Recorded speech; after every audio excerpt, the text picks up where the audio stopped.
চৰাইদেউ যুৱ সমাজ Sonari college Sonari commerce কলেজৰ উদ্যোগত আজি কিন্তু মনটো বৰ ভাল লাগি গৈছে। মানে ৰাস্তাটো এখন আমনি কৰিছিলে, কিন্তু ইয়াত মানুহখিনি লগ পাই পেলাই এনেকুৱা ভাৱ হৈছে যে ৰত্নাকৰ চাব তাৰমানে।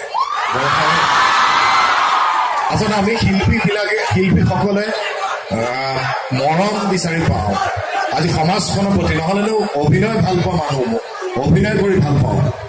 নহ'লেনো মোৰ দেউতা ঢুকোৱাৰ দিনা দেউতাক সেইদিনাই চিতাত উঠাই মই থিয়েটাৰ কৰিব গৈছিলোঁ। কিহৰ কাৰণে? অভিনয় পাগল মানুহ এটা, অভিনয় ভাল পাওঁ। বৰষা একে ক'ব তোমালোকৰ কাৰণে আজি মই যতীন বৰা হৈছোঁ।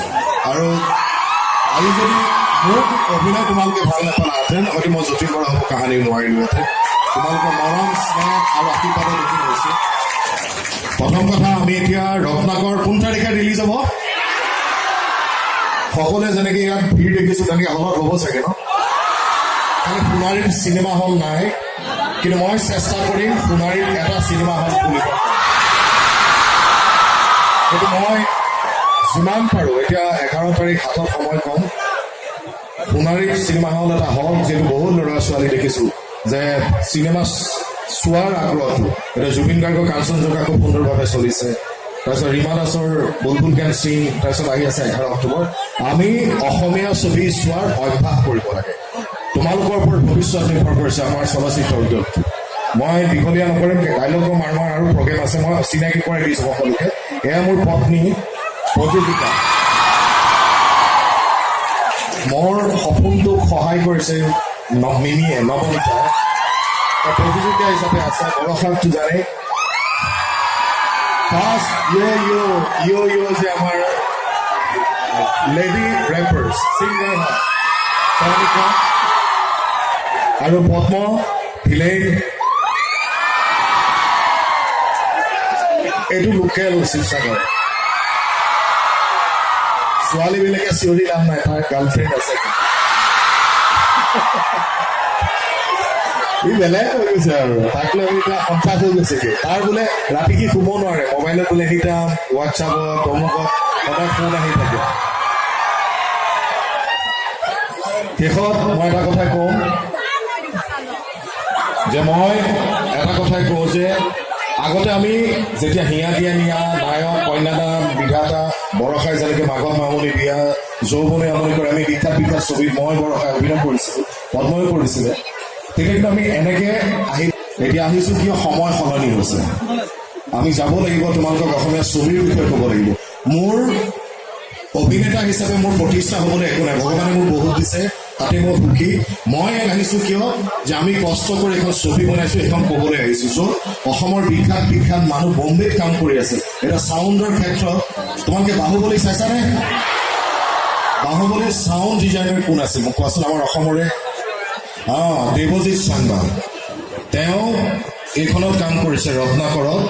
সেই আমি গৌৰৱ কৰিব লাগে। দেৱজিৎ চাংমাৰ নিচিনা ইণ্ডিয়াৰ টপ মোষ্ট চাউণ্ড ডিজাইনাৰ, তেওঁ অসমীয়া ছবিত কাম কৰিছে, কিন্তু এইখন ছবিত তেওঁ কাম কৰাৰ সুবিধা পাইছে, নিজৰ হাতৰ যাদু দেখুৱাবলৈ সুবিধা পাইছে।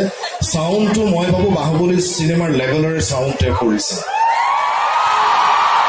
আৰু মিউজিকৰ ক্ষেত্ৰত জুবিন আৰু মোৰ এটা কম্বিনেশ্যন সকলোৱে ভাল পায়। হিয়া দিয়া নিয়া, নায়ক, কন্যাদান, বিধাতা।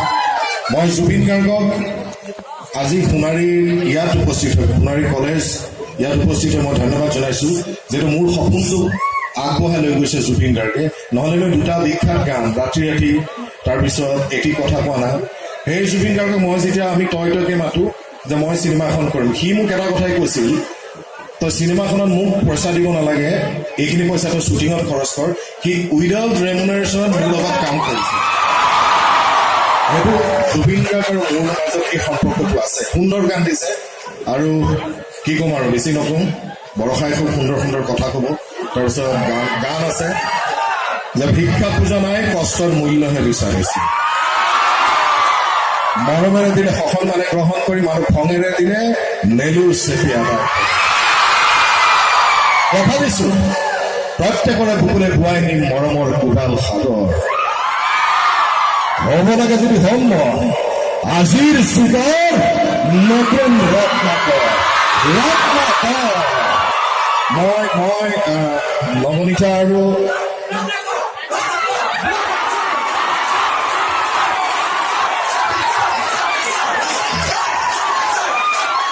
বঢ়িয়া বঢ়িয়া ধন্যবাদ এনেকে এটা কথা ঠিক দেই মই আৰু বৰষাই ক'ব চাগে পোন প্ৰথমবাৰৰ কাৰণে লাডাখ জেগাত আমি অসমীয়া ছবিৰ শ্বুটিং কৰিছোঁ বহুত কষ্ট আমি ফটো এখন চাই পেলাই গুচি গ'লোঁ লাডাখত আমাৰ গোটেই টিম গৈছিল তাত যেতিয়া আমি কষ্ট কৰিছোঁ অসমীয়া ছবিও যে আমি পাৰোঁ আমাৰ যে তেজ গাত লাচিতৰ তেজ আছে সেইটো দেখুৱাই দিলোঁ যে লাডাখত অসমীয়া ছবিৰ শ্বুটিং কৰিছোঁ পোন প্ৰথমবাৰৰ কাৰণে যিহেতু ৰত্নাকৰ এইটো এটা ৰেকৰ্ড ডাঙৰ ইউনিট লৈ গ'লোঁ এতিয়া ৰাইজক মোৰ সশ্ৰদ্ধ প্ৰণাম জ্ঞাপন কৰিছোঁ অসমৰ ইমূৰৰ পৰা সিমূৰলৈ ৰত্নাকৰৰ প্ৰচাৰ কৰি ফুৰিছোঁ কিন্তু পোন প্ৰথমবাৰৰ বাবে এনেকুৱা হৈছে যে এখন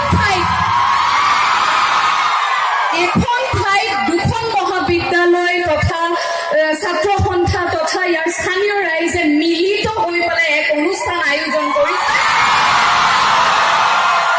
কিয়নো সময় খুব মূল্যৱান গতিকে বিভিন্ন ঠায়ে ঠায়ে যোৱাতকৈ একেলগে আহি আপোনালোকৰ যি এই মানসিকতা এই একতাৰ যি মানসিকতা তাক মই প্ৰণিপাত জনাইছোঁ আৰু আজি মই এইটো কথাৰ মোৰ বিশ্বাস হ'ল যে এইকাৰণে হয়তো এই চৰাইদেউৰ পৰা এই সোণাৰীৰ পৰা স্বৰ্গদেউ চাওলুং চুকাফাই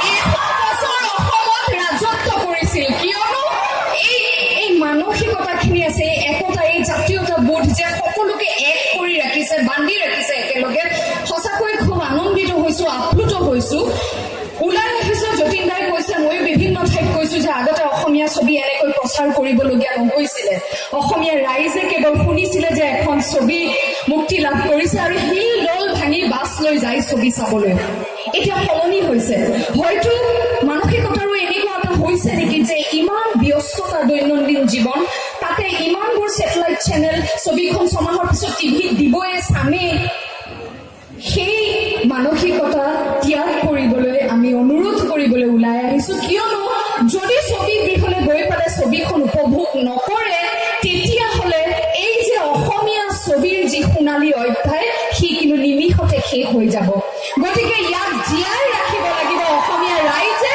আৰু তাৰ দায়িত্ব ল'ব লাগিব কোনে যুৱ শক্তিয়ে গতিকে এইখিনিতে জয় যুৱ শক্তি থেংক ইউ মই দীঘলীয়া নকৰোঁ মই এটা সংলাপ কওঁ প্ৰেমৰ সংলাপ ইয়াতে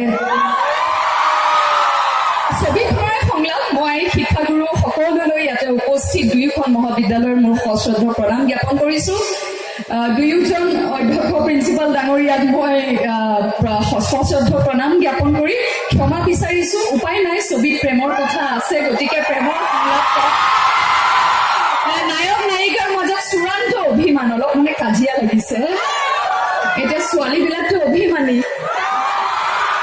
এনে সোণাৰীৰ ছোৱালীবিলাকৰ অলপ লেবেল আছেনে ইয়াতে বাৰু ছোৱালীবিলাকৰতো লেবেল এটা বেলেগ থাকেই ন গতিকে নায়কে মিঠাই আনিছে এতিয়া মোৰ নায়িকাৰ খাবলৈও মন গৈছে কিন্তু কি কৰিব এতিয়া লাহেকে কয় আৰু মিঠাইটো চাগে টেষ্টিয়ে হ'ব কোনোবাই খুৱাই দিলে খাই দিব পাৰি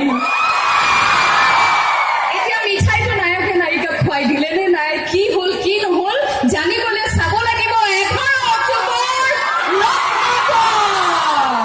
দীঘলীয়া নকৰি মই মাইক্ৰফোনটো নৱনীতা শৰ্মা প্ৰযোজিকা তথা সুকণ্ঠী গায়িকা সেই প্ৰতিভাটো ছুপাৰষ্টাৰ যতীন বৰাক আৰু আগুৱাই নিবলৈ যতীন বৰাৰ মেৰুদণ্ড হিচাপে পিছত থিয় হৈ থাকিবলৈ এই নাৰীৰ যে ত্যাগৰ এক প্ৰতিচ্ছবি নৱনীতা শৰ্মাই সেইখিনি কৰি আজি যতীন বৰাকো শলাগ ল'ব লাগিব যে তেওঁৰ লগে লগে পত্নীক লৈ ফুৰিছে সেই প্ৰতিভাৰো লগতে প্ৰকাশ হ'বলৈ দিছে সঁচাকৈ এই দম্পতী হাললৈ শুভেচ্ছা জ্ঞাপন কৰিছোঁ আৰু এনেকৈ এই জনমতো থাকক 7টা জনমত এনে বিচাৰো নে 7টা জনমত ঠিক আছে 7টা জনমত এনেকৈ থাকক মই নৱনীতা শৰ্মা আৰু মানসক ৰাতি গীতটো পৰিৱেশন কৰিবলৈ